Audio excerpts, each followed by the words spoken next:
Chrono Trigger is a 16-bit retro-style game that came out in 1995. This is a Japanese role-playing game that was produced for the Super Nintendo, and it was made by the Dream Team. It consisted of Hironobu Sakaguchi, creator of Final Fantasy, Yuji Horii, creator of Dragon Quest, Akira Toriyama, the creator of Dragon Ball, Nobuo Uematsu, the Final Fantasy composer, and Kazuhiko Aoki. There is a teleological idea to this game involving audio, aesthetic, and visuals. There's character development, combat, a narrative, and adventure. This game is a good example of how the retro game can connect with the dominant approach of progress as upgrading.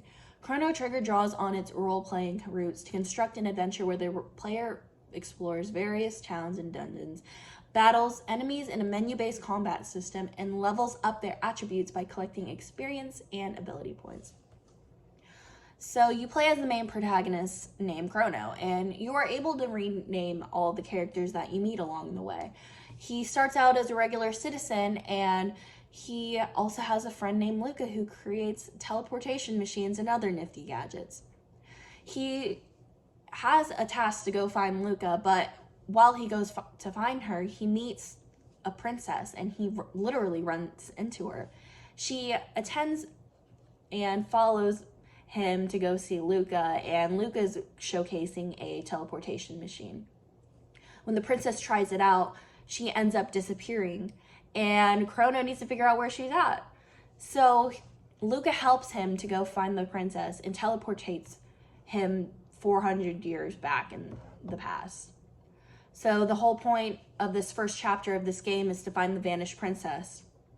The gameplay of this game is not difficult. Things may look super easy, but you need to observe carefully. You are able to play the friends you meet along the journey. So having to take care of each person's health is important in beating the game by using items to revive your character's HP. The enemies that you face are not easy, but not hard, but they do match your strength. You have equipment that enhances your attacks, and you can make combo attacks with your team. You are also able to use items during a battle to revive a KO'd ally or to restore your HP or MP. The combat in this game is fluid and smooth. You don't really shift to a new scene, so whenever you are you can also see an enemy in your path the way you are going, or they might come out of the bushes. In order to advance in this game, you need to be aware of your surroundings.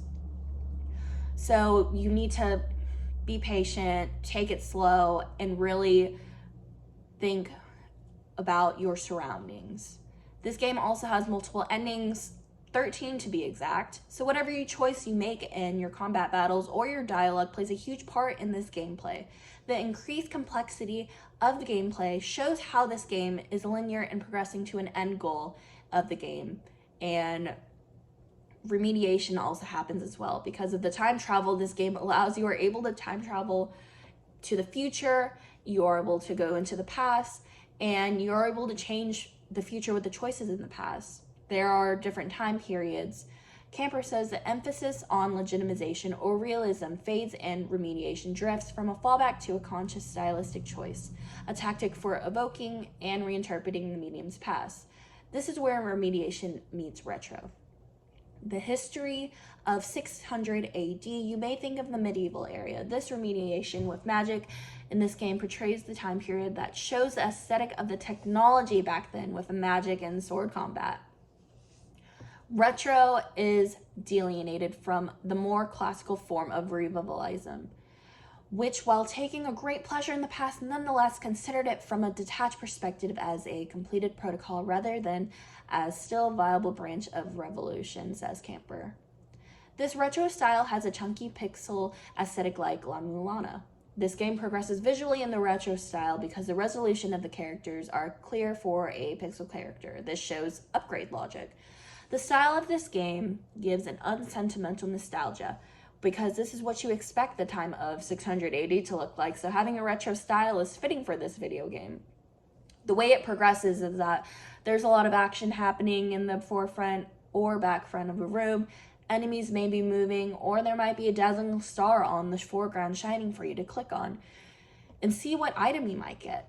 All of the retro details this game portrays gives you more than what you expect in progressing to the end of this game. The sound in this game also plays a good part of how this narrative is told. It makes the storyline more thoughtful and emotional. A player can feel fully invested and really feel like the hero. The soundtrack is, of course, made by Nobu Uematsu, the Final Fantasy composer. This game still captures retro audio sounds, but is able to tell the story with the music that's provided. Each room, scene, combat has theme music.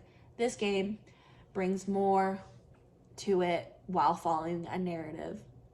Chrono Trigger is a good example of how a game is able to progress in a retro style. The gameplay, aesthetics, visuals, and audio of this game is more than meets the eye. The game is able to progress into today's present with the help of remediation and unsentimental nostalgia.